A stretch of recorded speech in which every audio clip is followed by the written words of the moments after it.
And he said, this was not done with the power of man. This was brought here with the power of the ark. So he actually says directly to Graham Hancock that the ark has gravitational capabilities. Go ahead. What do you think is... Interestingly, when they arrived in Europe, the first thing they did is that they built, you see, all of a sudden they became builders. You know, out of nowhere, all of a sudden, they could build amazing structures. The first thing they built was the first Gothic cathedral, Chartres, a huge cathedral in France. Now that cathedral has been examined by many engineers, and all the engineers agree that thing is not reproducible with current technological advancements. I mean, you're talking whole temples, whole pyramids were covered with gold. You don't do that by mining in the middle of the desert. Okay? So, you know, the ark crystal is the philosopher's stone that the alchemists were looking for. So when you start, now it starts to make a whole picture different, eh? The Knights Templar could not talk about the ark directly because the Vatican would have had their head real quick.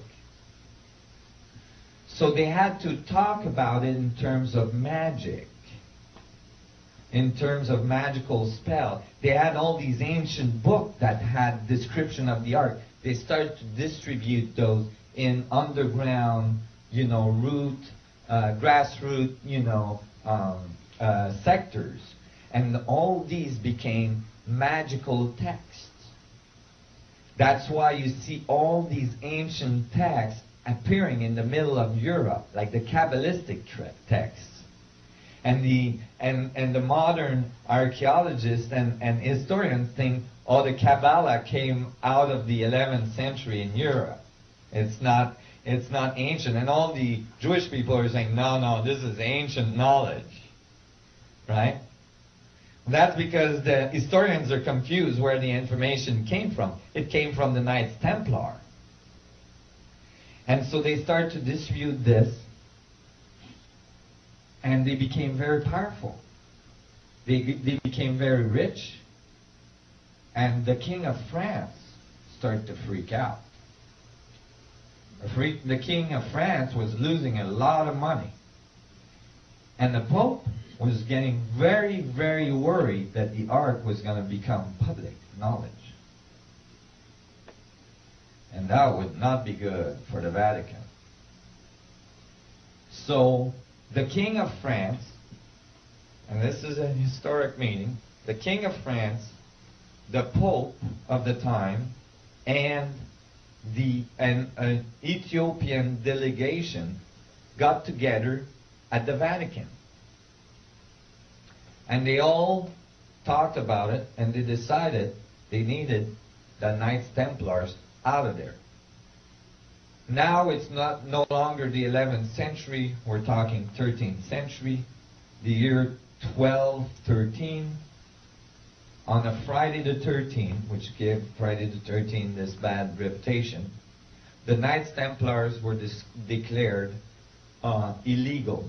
The order of the Knights Templar was declared illegal by the Pope, and the Inquisition striked at some of the largest temples of the Knights Templar. Many of the temples actually were dedicated to the goddess, to the Black Madonna.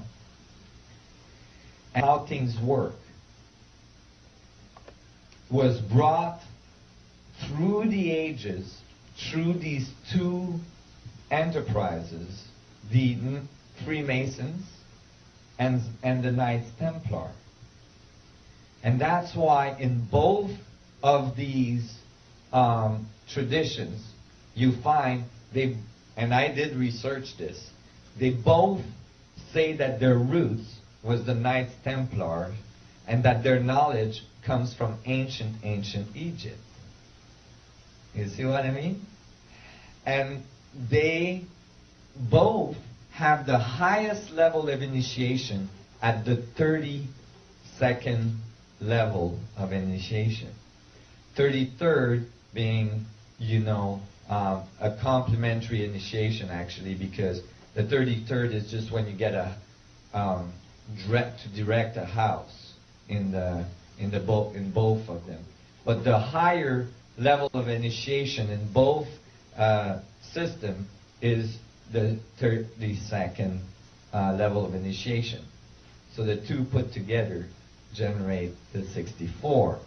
And in both systems, the highest level of initiation consists of, and I've asked to both, consists of stepping in front of a mock ark of the covenant and making vows. So they still have the concept of the ark in there. Well, when the New World was discovered, guess who came? The Freemasons. The founders of the Constitution of this country was written by Freemasons. And the whole layout of the Washington Monument and so on was laid out by the Freemasons. That's why you have a huge stellar in the middle, an Egyptian symbol. That's why the Pentagon is a pentagon. That's why the White House and all the area and all this generates a star tetrahedron. And that's why when you look at the $1 bill, you have a pyramid with an eye on it. And on the other side, if you have a $1 bill, check it out, you will see a star tetrahedron generated by 12 stars with a 13 in the middle. The vector equilibrium, the 12 vectors of the vector equilibrium generating the singularity, the 13 in the middle.